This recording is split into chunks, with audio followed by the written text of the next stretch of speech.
बिस्मिल्लाहिर्रहमानिर्रहीम अस्सलाम वालेकुम। टॉपिक है हमारा डीफॉर्मिटीज़ ऑफ स्केलेटन।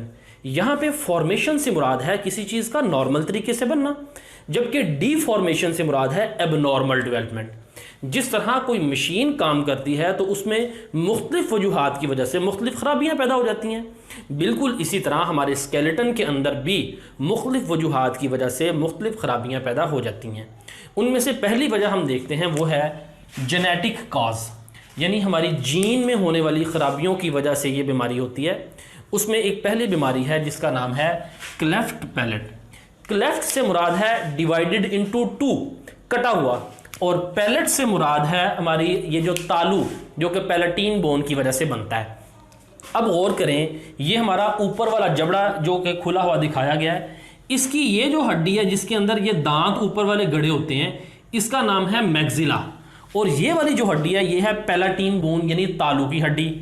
अब ये मैक्सिला के ये वाला जो पोर्शन है, यानी अब कह लें यहाँ तक ये ऊपर वाला जो पोर्शन है बाहर वाला वो मैक्सिला है, और मैक्सिला से इस तरह हड्डी अंदर को निकली होती है। मैक्सिला से ब्लेड नुमा स्ट्रक्चर ऐसे बड़ा हुआ होता है जिसे हम कहते हैं प्रोसेस। याद रखें, प्रोसेस लफ्ज़ जब भी एनाटॉमी में इस्तेमाल होगा तो उसका मतलब है बड़े हुए हिस्से, किसी चीज़ के एक्सटेंडेड पोर्शन। तो यहाँ पे ये ब्लेड लाइक पोर्शन मैक्सिला से निकला है, मैक्सिला का बड़ा हुआ हिस्सा है, इस वजह से हम इसे कहेंगे प्रोसेस ऑफ मैक्सिला। और ये किस तरफ बढ़ रहा है? ये पैलेटीन की तरफ बढ़ रहा है, और ये आके इस तरह पैलेटीन के साथ फ्यूज हो जाता है।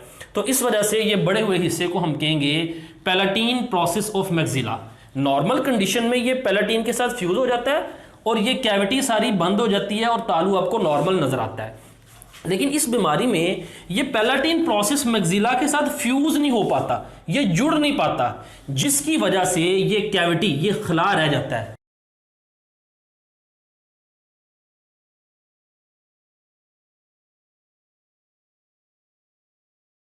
याद रहे, ये जो बोन है पैलेटीन प्रोसेस, ये हमारी नेजल कैविटी और हमारी माउथ कैविटी के दरमियान उसको सेपरेट करती है, अलग करती है, उसके दरमियान एक रुकावट है। लेकिन जब ये खला पैदा हो जाता है, ये एक आप कह लें कि एक सुराख रह जाता है, तो हमारी नेजल कैविटी और माउथ कैविटी के दरमियान कोई आप कह लें रुकावट नहीं रह जाती। तो जब हम कोई खाना वगैरह खाते हैं तो हमारी नेजल कैविटी से वो सांस की नाली यानी फेफड़ों में जाने का उसका खदशा बढ़ जाता है। तो हम देखते हैं ये क्या है, पैलेटीन प्रोसेस ऑफ मैक्सिला, ये वाली हड्डियाँ, and palatine fail to fuse, ये फ्यूज नहीं हो पाती। परसिस्टेंट ओपनिंग, परसिस्टेंट कहते हैं मुस्तकिल opening, left between nasal and oral cavity, यानी नेजल कैविटी और ओरल कैविटी के दरमियान ये ओपनिंग रह जाती है। ये क्या करती है? Interfere with sucking. इंटरफेयर से मुराद है ये मुदाखलत करती है। सकिंग, जब हम कोई चीज़ सक करते हैं जैसा कि पानी वगैरह, तो वो पानी हमारी खुराक की नाली में जाने की बजाय सांस की नाली में चला जाता है। इसका इफेक्ट क्या है? Inhalation of food into lungs. Inhale से मुराद है, वैसे हम लंग्स के अंदर हवा को इनहेल करते हैं, लेकिन इस ओपनिंग की वजह से खुराक भी लंग्स के अंदर इनहेल होने का खतरा है। उसकी वजह से एक बीमारी पैदा होती है जिसका नाम है एस्पिरेशन निमोनिया। अब दूसरी इसकी जेनेटिक काज है माइक्रोसेफली। माइक्रो से मुराद है छोटा, और सेफली से मुराद है हमारी स्कल यानी खोपड़ी। इसकी वजह से सर का साइज छोटा रह जाता है। और आपने आमतौर पे देखा होगा हमारी गलियों के अंदर ये लोग आते हैं जिसे दोले शाह की चूही के नाम से हम जानते हैं। इसमें होता क्या है? स्मॉल साइज स्कल, और ये जेनेटिक डिफेक्ट है। फिर है जी आर्थराइटिस। आर्थराइटिस लफ्ज़ एक लफ्ज़ है, ये पहला लफ्ज़ आर्थ्रोन। आर्थ्रोन कहते हैं जॉइंट को, और आइटस का मतलब है इन्फ्लेमेशन। तो ये जॉइंट्स की इन्फ्लेमेशन है जिसमें 100 मुख्तलिफ किस्म की इन्फ्लेमेटरी और डिजेनरेटिव डिजीज़ शामिल हैं। इन्फ्लेमेशन से मुराद जॉइंट पे सोजश हो जाती है और वो जॉइंट टूटना शुरू भी हो जाता है और ये जॉइंट को डैमेज करती है। आर्थराइटिस की किस्म है ओस्टियो आर्थराइटिस। ओस्टियो लफ्ज़ हड्डी के लिए इस्तेमाल होता है, यानी हड्डी पे, यानी हड्डी का जो जोड़ है उसमें सोजश, ये ज़्यादा कॉमन है और ये क्रॉनिक है। यानी आर्थराइटिस की किस्मों में से ये सबसे ज़्यादा कॉमन है। क्रॉनिक से मुराद है ज़्यादा ख़तरनाक, यानी सीवियर किस्म है, और ये जॉइंट डिजीज़ है, और ये इसमें भी ये भी जेनेटिक डिफेक्ट है। फिर दूसरी वजह जो हो सकती है स्केलेटन की डिफॉर्मिटीज़ की, वो है हार्मोनल काज। हार्मोनल काज में पहली वजह है, पहली जो बीमारी है वो ओस्टियोपोरोसिस। ये दो अल्फाज का मजमू है। ओस्टियो का मतलब है बोन, ओस्टियो लफ्ज़ बोन के लिए इस्तेमाल होता है, और पोरोसिस से मुराद है, ओस्टियो लफ्ज़ इस्तेमाल होता है बोन के लिए, और पोरोसिस लफ्ज़ इसका मतलब पोरस यानी मसामदार, सुराखदार। अब देखें, जब हम खाना खाते हैं तो हमारे स्टमक के अंदर और स्मॉल इंटेस्टाइन के अंदर उसकी डाइजेशन होती है, और उसके अंदर जो यूजेबल कॉन्स्टिट्यूएंट्स हैं, जिसके अंदर आप कह लें अमीनो एसिड्स हो सकते हैं और उसमें मिनरल्स हो सकते हैं, वो स्मॉल इंटेस्टाइन से हमारे ब्लड में एब्जॉर्ब कर लिए जाते हैं। अब जो मिनरल, लेट्स सपोज वो मिनरल ब्लड में एब्जॉर्ब हो गए, ब्लड से वो हड्डी के अंदर डिपॉजिट किए जाते हैं। हड्डी के अंदर उनको आप कह लें एब्जॉर्ब किया जाता है, या उसके लिए लफ्ज़ इस्तेमाल करें डिपॉजिट किया जाता है। लेकिन ये जो कंडीशन है, इसमें इस बीमारी में क्या होता है कि हड्डी से जो मिनरल्स हैं, मिनरल हड्डी से आगे क्या हुए थे, ब्लड से हड्डी में एब्जॉर्ब हुए थे या डिपॉजिट हुए थे, वो रीअब्जॉर्ब होना शुरू हो जाते हैं, या तो ब्लड के अंदर या सेल्स के अंदर या टिश्यू के अंदर। तो हड्डी से मिनरल्स की रीअब्जॉर्प्शन बाहर को मिनरल की तरफ, सेल की तरफ ज़्यादा हो जाती है, और जो हड्डी के अंदर मिनरल्स की डिपोजिशन है वो कम हो जाती है। तो यहाँ पे यही लफ्ज़ लिखा हुआ है कि ये ग्रुप ऑफ डिजीज़ है। ग्रुप ऑफ डिजीज़ हमेशा हम ऐसी बीमारी को कहते हैं जिसके सिम्टम्स मल्टीपल होते हैं, यानी इसमें बहुत ज़्यादा सिम्टम्स शो हो सकते हैं। अब इसमें bone resorption outpace, bone resorption से मुराद है यानी बोन की रीअब्जॉर्प्शन, यानी यहाँ से मिनरल्स का बाहर निकलना, आउटपेस ज़्यादा हो जाता है देन बोन डिपॉजिट, निस्बतन बोन के मिनरल्स के डिपॉजिट होने के, यानी मिनरल्स का बाहर निकलना ज़्यादा हो जाता है और मिनरल का हड्डी में डिपॉजिट होना कम हो जाता है, ये इसका मतलब है। अब इसके नतीजे में होता क्या है, bone mass is reduced, bone का मास रिड्यूस हो जाता है। लेट्स सपोज यहाँ पे देखें, ये आपको हड्डी नज़र आ रही है, तो पहले हड्डी के अंदर देखें बहुत ज़्यादा मिनरल्स थे, लेकिन अब क्या हुए, अब लेट्स सपोज अब मिनरल्स जो से हैं वो कम हो गए। तो जब मिनरल्स कम होंगे तो बोन का मास कम हो जाएगा। लेकिन वो कह रहा है chemical composition of matrix remain normal, chemical composition bone की वही रहेगी। अब इसका मतलब ये है, देखें मिनरल्स कम हुए हैं, केमिकल कंपोजिशन वही है। मसलन हड्डी के अंदर पहले भी कोलेजन प्रोटीन थी, वो अब भी मौजूद है, पहले कैल्शियम फॉस्फेट था, अब भी मौजूद है, केमिकल कंपोजिशन वही है, अलबत्ता उन मटेरियल्स में कमी आ गई है, वो कम हो गए हैं। तो इसके फैक्टर्स क्या हैं, ऑस्टियोपोरोसिस की वजूहात क्या हैं? देखें मोस्टली इन एजिड वुमेन, ये उम्र रसीदा ख़वातीन में होती है, क्योंकि डिक्रीज्ड एस्ट्रोजन लेवल में कमी की वजह से। अब एस्ट्रोजन का काम क्या है? एस्ट्रोजन हमारे जिस्म के अंदर ओस्टियोक्लास्ट की एक्टिविटी को कम करता है। ओस्टियोक्लास्ट कहते हैं बोन डिसॉल्विंग सेल, जो बोन को डिसॉल्व करते हैं, जबकि एस्ट्रोजन क्या करता है, ओस्टियोब्लास्ट और ओस्टियोसाइट की एक्टिविटी को बढ़ाता है।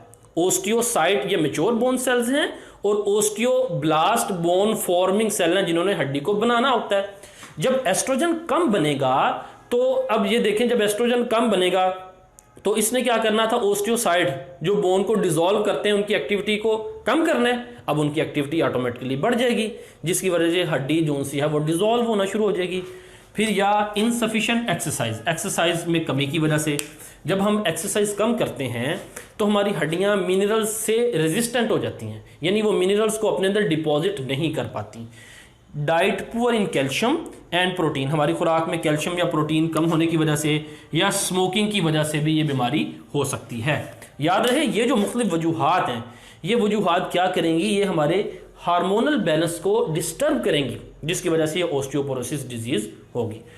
फिर इसकी क्योर कैसे मुमकिन है? एस्ट्रोजन रिप्लेसमेंट थेरेपी, ये इससे हम क्या करते हैं, एस्ट्रोजन का लेवल हाई करते हैं और फिर एस्ट्रोजन हमारे जिस्म के अंदर ओस्टियोब्लास्ट और ओस्टियोसाइट की एक्टिविटी को बढ़ाता है और हमारे बोन सेल बनना शुरू हो जाते हैं। स्केलेटन डिफॉर्मेशन की अगली वजह है न्यूट्रिशनल काज। इसकी वजह से दो डिसऑर्डर्स होते हैं, एक ओस्टियोमेल्शिया और एक रिकेट्स। याद रहे ये दोनों सेम बीमारियां, फ़र्क सिर्फ इतना है कि ओस्टियोमेल्शिया अडल्ट्स के अंदर होती है और रिकेट्स बच्चों के अंदर होती है। ओस्टियो का मतलब है बोन और मेल्शिया का मतलब है सॉफ्ट, नरम हड्डी। अब ये कह रहा है number of disorders in which bone receive इनएडिक्वेट minerals, यानी हड्डी में नाकाफ़ी मिनरल्स आते हैं खुराक में मिनरल्स की कमी की वजह से।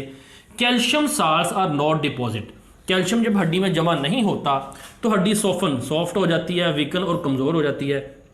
ख़ास तौर पर weight bearing bones of legs and pelvis, ये टांगों की हड्डियाँ और ये पेल्विस की हड्डियाँ ये ज़्यादा इफेक्ट होती हैं। बेंड एंड डिफॉर्म, ये बेंड हो जाती हैं और इनकी शक्ल एबनॉर्मल हो जाती है। जैसा कि यहाँ पे देखें ये हड्डी बिल्कुल स्ट्रेट है, लेकिन यहाँ पे ये वज़न पड़ने की वजह से थोड़ी सी टेढ़ी हो गई है, डिफॉर्म हो गई है। इसके सिम्टम्स क्या हैं? Pain when weight is put on the affected bone, जब मुतासरा हड्डियों के ऊपर आप वजन डालेंगे तो वहाँ पे दर्द होगी, पेन होगी। दूसरी जी रिकेट्स इन चिल्ड्रन, ये चिल्ड्रन की बीमारी है। बोर्ड लेग्स, वो कहते हैं मुड़ा हुआ हिस्सा, जिस तरह कमान होती है। तो इसमें भी ये देखें, ये हड्डियाँ, ये जो फीमर बोन है यहाँ पे स्ट्रेट है, ये नॉर्मल है, ये मैंने नॉर्मल बनाई हुई है, और ये अब नॉर्मल है, रिकेट्स की कंडीशन है। ये हड्डियाँ टेढ़ी हुई हैं, मुड़ी हुई हैं, फीमर बोन, तो इसे हम कहते हैं board legs. And deform pelvis, और ये जो पेल्विस कूला है इसकी शक्ल भी नॉर्मल नहीं रहती। इसका काज क्या है? डेफिशिएंसी ऑफ कैल्शियम और विटामिन डी।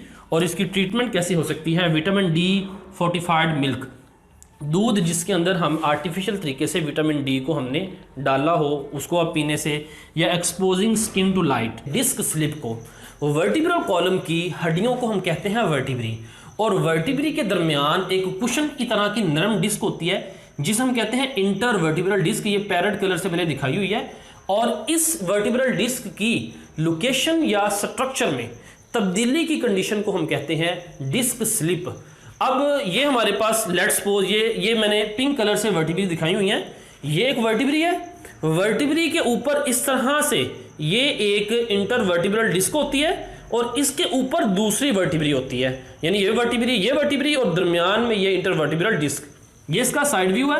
अगर हम इसका टॉप व्यू देखना चाहें तो ये ऊपर वाली डिस्क को हटा के ये डिस्क, इसको अगर हम ऐसे करें तो हमें ये स्ट्रक्चर नजर आता है। अब ये इंटरवर्टिब्रल डिस्क के दो हिस्से हैं, एक बैरूनी हिस्सा इसका ये एनुलस फाइब्रोसिस, ये फाइब्रो कार्टिलेज पर मुश्तमिल है, बड़ा मजबूत रिंग है। इसके अंदर सेमी फ्लूइड है जिसे हम कहते हैं न्यूक्लियस पल्पोसिस। न्यूक्लियस पल्पोसिस को मैंने ये पर्पल कलर से दिखाया हुआ है। अब देखिए वो कह रहा है कि हर इंटरवर्टिब्रल डिस्क के हर वर्टिब्री के दरमियान इंटरवर्टिब्रल डिस्क होती है जो कि कुशन की तरह के पैड का काम करती है, यानी सरहाने के तौर पे काम करती है। अब उसका अंदरूनी हिस्सा nucleus pulposus, inner semi fluid act as a rubber ball, ये रबड़ की गेंद की तरह काम करता है, यानी ये उछलता है। गिव इलास्टिसिटी, ये इसको लचक फराहम करता है, और कंप्रेसिबिलिटी यानी वजन को, दबाव को बर्दाश्त करने की सलाहियत देता है न्यूक्लियस पल्पोसिस। इसके बाहर देखें तो एनुलस फाइब्रोसिस है जो कि strong outer ring of fibro cartilage. इसका काम है होल्ड टुगेदर सक्सेसिव वर्टिब्री। देखें दो वर्टिब्री को ये क्या करता है? जोड़ के रखता है एनुलस फाइब्रोसिस। अब देखें इसका फंक्शन क्या है इंटरवर्टिब्रल डिस्क का?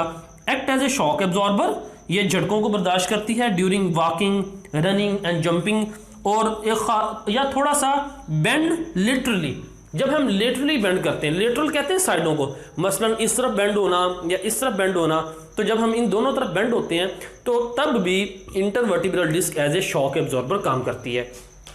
फिर इस डिस्क स्लिप की वजूहात क्या हो सकती हैं? काज कह रहा है फिजिकल ट्रॉमा। ट्रॉमा कहते हैं emotional response due to some special condition. अब वो जो आपका रिस्पॉन्स होता है किसी अचानक आने वाली स्टिमुलस की तरफ, वो बाज़ दफ़ा फिजिकल भी हो सकता है, बाज़ दफ़ा इमोशनल भी हो सकता है। तो यहाँ पे फिजिकल ट्रॉमा यानी कोई चोट लगना, मसलन स्पाइंस कहते हैं ये वर्टिब्री को चोट लगना, ख़ास तौर पर while bending forward while lifting heavy objects. मसलन जब हम किसी भारी ऑब्जेक्ट को उठाने के लिए इस तरह बेंड करते हैं, मसलन आप इस तरह से खड़े हैं, जब ऐसे बेंड करेंगे तो अब ये वर्टिब्री आपकी ऐसे झुकेंगी, तो जब उन पे वजन पड़ता है तो ये जो इंटरवर्टिब्रल डिस्क है ये हिल जाती है। तो उसकी वजह से क्या होता है? हर्निएटेड डिस्क और स्लिप्ड डिस्क, यानी डिस्क स्लिप हो जाती है, उसको हम हर्निएटेड डिस्क भी कहते हैं।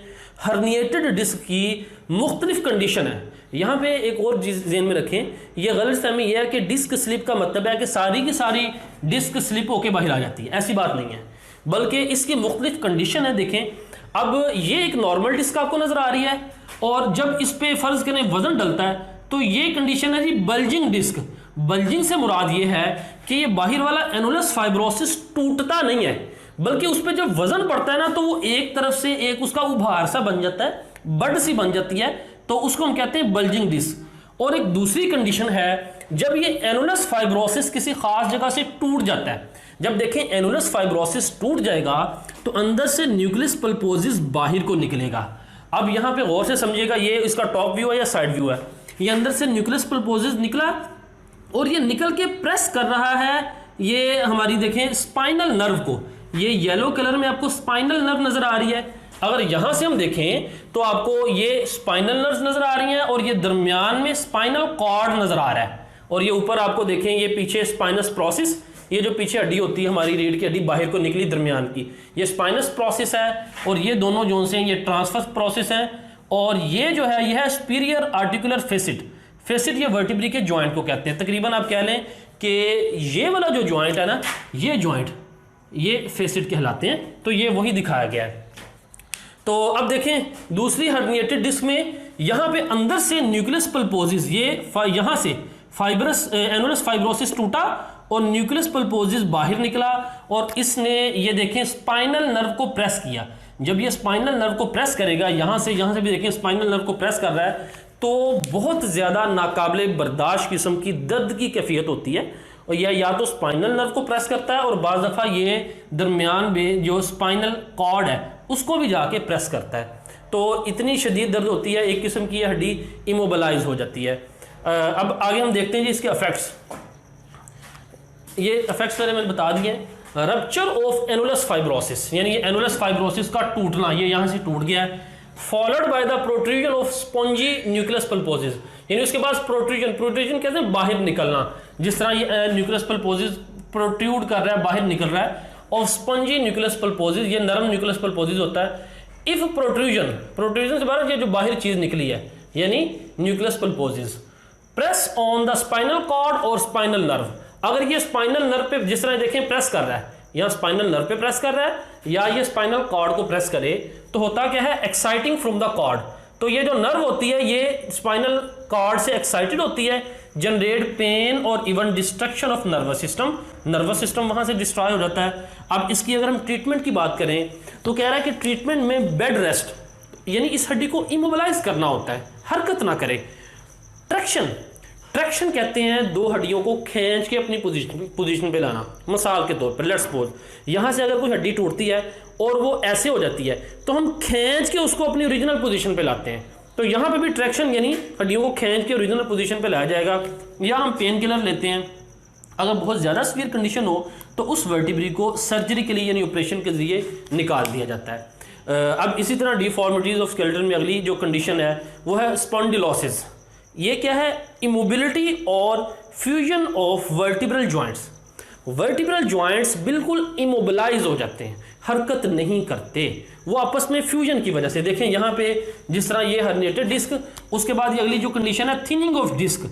ये ओल्ड एज वगैरह में क्या होता है, ये एनुलस फाइब्रोसिस ये वीक हो जाता है, ये थिन हो जाता है और बाज वर्टिब्री के दरमियान ये बिल्कुल रप्चर हो जाता है, थिन होता होता ख़त्म हो जाता है और वर्टिब्री आपस में बिल्कुल फ्यूज़ कर जाती हैं। यहाँ पे देखें ये एनुलस फाइब्रोसिस बिल्कुल ख़त्म हो गया है, ये बिल्कुल फ्यूज हो गई हैं। इस कंडीशन को हम कहते हैं स्पॉन्डिलोसिस। और ये जॉइंट बिल्कुल इमोबिलाइज हो जाता है, बिल्कुल हरकत नहीं करता। और जैसा कि सर्विकल स्पॉन्डिलोसिस यानी गर्दन में अगर ये इस वर्टिब्रे के दरमियान ये कंडीशन हो तो वो क्रॉनिक होती है, बहुत ज़्यादा शदीद होती है। और इसकी वजह क्या होती है, हर्निएटेड डिस्क या एजिंग, यानी डिस्क के अपनी जगह से हिलने की वजह से या एजिंग की वजह से ये स्पॉन्डिलोसिस कंडीशन होती है। अगली एबनॉर्मलिटी है सियाटिका। एक नर्व है जिसका नाम है सियाटिक नर्व। यह हमारे लोअर स्पाइनल कॉर्ड से निकलती है और नीचे हमारी टांगों की तरफ जाती है। यही वो नर्व है जो हमारे सेंट्रल नर्वस सिस्टम को कनेक्ट करती है, जोड़ती है हमारी टांगों के साथ। और इस सियाटिक नर्व में इंजरी की वजह से ये डिसऑर्डर होता है, इसी वजह से हम इसको कहते हैं सियाटिका। इसके सिम्टम्स की बात करें तो पहला सिम्टम है स्टैबिंग पेन। स्टैब कहते हैं किसी को छुरी से मारना। जिस तरह छुरी की नोक चुभती है या कोई सुई चुभने वाली चीज़, तो ये इसकी दर्द भी वो चुभने वाली होती है, जो कि radiating over the course of sciatic nerve. Radiate का मतलब है वो आगे जाती है, वो दर्द फैलती है। कोर्स कहते हैं रास्ते को। कौन सा रास्ता, सियाटिक नर्व का रास्ता, यानी टांगों की तरफ वो दर्द फैलती है। और इसकी अगला सिम्टम वीकनेस हो सकता है, नमनेस, यानी नमनेस कहते हैं बेहिस्सी। इसके काज क्या हैं, इसकी वजूहात क्या हैं। पहली वजह है injury of proximal sciatic nerve, यानी प्रॉक्सिमल ये शुरू वाला जो सियाटिक नर्व का हिस्सा है, इसमें इंजरी। अब सियाटिक नर्व में इंजरी किस वजह से हो सकती है, उसकी वजूहात हो सकती हैं ड्यू टू फॉल, गिरने की वजह से, हर्निएटेड डिस्क, डिस्क का अपनी जगह से हिल जाना, जिस तरह अभी हम ये पढ़ चुके हैं। फिर improper administration of injection into buttock, buttock कहते हैं कूले, कूलों में अगर इंजेक्शन सही तरह से ना लगे, अगर वो इंजेक्शन की जो नीडल है वो सियाटिक नर्व को अगर वो टच करे, उसको हिट करे, तो इस वजह से ही हो सकती है। फिर पेल्विक इंजरी, कूलों की इंजरी या ट्यूमर इसकी वजह हो सकती है। फिर इसकी वजह से होता है क्या, कह रहा है कि number of lower limb impairment, lower limb कहते हैं नीचे वाली टांगे, इम्पेयरमेंट से मुराद है लॉस, और या तो किसी बॉडी का जो फंक्शन है वो लॉस हो जाए या एबनॉर्मल हो जाए, लॉस और abnormality in the body functioning. अब देखें इस वजह से हमारी ये जो टांगे हैं इसका फंक्शन या तो लॉस हो जाएगा या थोड़ा एबनॉर्मल हो जाएगा। वो डिपेंड किस पे करता है, depend upon precise nerve root injured, यानी ये डिपेंड करता है कि ये जो नर्व, इस नर्व रूट ये कितना इसमें इंजरी आई है। अगर इसकी इंजरी ज़्यादा है तो इम्पेयरमेंट ज़्यादा है, यानी वो जो हमारा जिस्म कैसा वो काम करना छोड़ देगा। अगर इंजरी कम है तो उसके काम में एबनॉर्मलिटी आ जाएगी। फिर sciatic nerve is completely transacted, अगर ये सियाटिक नर्व मुकम्मल कट जाती है, ये मुकम्मल कट जाती है तो लेग्स बिकम कम्प्लीटली यूजलेस, तो नीचे वाली जो टांग है वो मुकम्मल नाकाबिले इस्तेमाल हो जाएगी। फिर जी कैन नॉट फ्लेक्सड, इस कंडीशन में क्या है, टांग फ्लेक्स नहीं कर सकती, यानी वो मूव नहीं कर सकती। फ्लेक्स से मुराद है कि वो हरकत नहीं कर सकती, उसमें बेंडिंग नहीं हो सकती। Foot ankle movement is lost, पाँव की या हमारे घुटने की हरकत ख़त्म हो जाती है। अब इसकी recovery slow and incomplete, recovery बहुत स्लो है या नामुकम्मल रिकवरी होती है।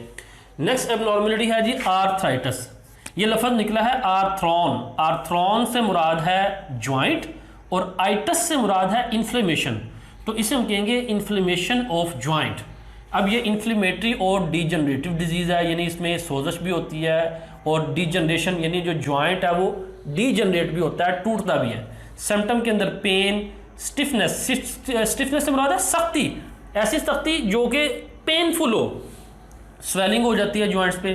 क्रैकिंग साउंड, जॉइंट्स पे आवाज़ें आती हैं जिस तरह जॉइंट्स आपस में, हड्डियां आपस में मदगम हो रही हैं, आपस में मिल रही हैं। अगर कोई शख्स बैठता है तो उसको उठते वक्त दर्द होती है और शुरू में काम करते वक्त दर्द होती है, और फिर एक कंडीशन ऐसी आती है कि मुस्तकिल हड जॉइंट्स में दर्द होती रहती है। अब इसकी दो फॉर्म है, एक है एक्यूट फॉर्म और एक है क्रोनिक फॉर्म। एक्यूट और क्रोनिक, एक्यूट कहते हैं सडन, कि कोई सडन कंडीशन, यानी अचानक कोई दर्द हो, वो शदीद तो हो लेकिन थोड़े वक्फे के लिए हो। जबकि जो क्रोनिक कंडीशन है ये लॉन्ग लास्टिंग है, ये लंबे अरसे तक होती है, और ऐसी बीमारी जो कि हमारी उम्र के साथ रिलेटेड हो, उम्र के साथ वो बढ़ती जाए, तो उसे हम कहते हैं क्रोनिक। तो एक्यूट बीमारी शदीद होती है लेकिन ये थोड़े वक्फे के लिए होती है, क्रोनिक लॉन्ग लास्टिंग होती है। अब एक्यूट फॉर्म आर्थराइटिस की क्या है, बैक्टीरियल इन्वेजन, बैक्टीरिया की वजह से, और इसका इलाज कर सकते हैं एंटीबायोटिक्स की वजह से। क्रोनिक फॉर्म तीन तरह की हैं, रूमेटॉइड आर्थराइटिस, ओस्टियोआर्थराइटिस और गाउटी आर्थराइटिस। अब रूमेटॉइड आर्थराइटिस ये क्या है, इसमें वो कहता है कि membrane lining of joints thickens. अब देखें ये एक हेल्दी जॉइंट है, जबकि ये जो कंडीशन आपको नजर आ रही है ये रूमेटॉइड आर्थराइटिस है। देखा जाए तो इसकी बाहर वाली मेम्ब्रेन आप देखें ये थिक हो गई है, ये इन्फ्लेम हो गई है, सोजश, इसमें सोजश आ गई है, सूज गई है, थिकन या इन्फ्लेम्ड। ये जो रूमेटॉइड आर्थराइटिस है ये ऑटो इम्यून डिसऑर्डर है, इसे हम कहते हैं auto immune disorder. Auto immune disorder ऐसा डिसऑर्डर है जिसमें your immune system attack on your own healthy cell by mistake, गलती से हमारा इम्यून सिस्टम हमारे ही नॉर्मल सेल पर अटैक कर देता है और उसमें यहाँ पे वो क्या करेगा, इन्फ्लेमेशन, सोजश पैदा करेगा। दूसरी है जी ओस्टियो आर्थराइटिस, ओस्टियो हड्डी को कहते हैं और आर्थराइटिस यानी जॉइंट्स पे, हड्डी के जॉइंट्स पे सोजश। ये एक प्रोग्रेसिव डिसऑर्डर है। प्रोग्रेसिव डिसऑर्डर ऐसा डिसऑर्डर है जो आस्ता आस्ता एज के साथ साथ बढ़ता जाता है। इसमें क्या होगा, fluid production is decreased, fluid production क्या हो जाएगा, डिक्रीज। देखें ये ओस्टियोआर्थराइटिस है, इसमें क्या होता है कि हड्डी के किनारों पे जो कार्टिलेज है, जैसा कि यहाँ पे रेड कलर में कार्टिलेज नजर आ रहा है, यहाँ पे वो कार्टिलेज खत्म हो जाता है, या तो खत्म हो जाता है या डीजनरेट यानी थोड़ा हो जाता है। और जब वो कार्टिलेज खत्म हो जाता है तो यहाँ पे फ्लूइड प्रोडक्शन खत्म हो जाती है। जब फ्लूइड प्रोडक्शन कम होगी तो फ्लूइड की वजह से क्या होता है, ये आपस में जुड़ते नहीं है। जब यहाँ पे जब आपस में डायरेक्ट जुड़ेंगे तो ये पेनफुल कंडीशन होगी। इंक्रीज्ड फ्रिक्शन, यहाँ पे फ्रिक्शन बढ़ जाएगी, फ्रिक्शन बढ़ेगी तो दर्द भी ज़्यादा होगी। और तीसरी कंडीशन है जी गाउटी आर्थराइटिस। ये एक मेटाबॉलिक डिसऑर्डर है जिसमें ब्लड में यूरिक एसिड ज़्यादा हो जाता है, यानी uric acid in the blood increase. और ब्लड में यूरिक एसिड ज़्यादा होने की वजह से सोडियम यूरेट के जो क्रिस्टल है वो जॉइंट में जमा होना शुरू हो जाते हैं, यानी जॉइंट्स का, ये हेल्दी जॉइंट है तो यहाँ पे ये सोडियम यूरेट के क्रिस्टल जमा होना शुरू हो जाते हैं। क्यों? क्योंकि ब्लड में यूरिक एसिड बढ़ जाता है।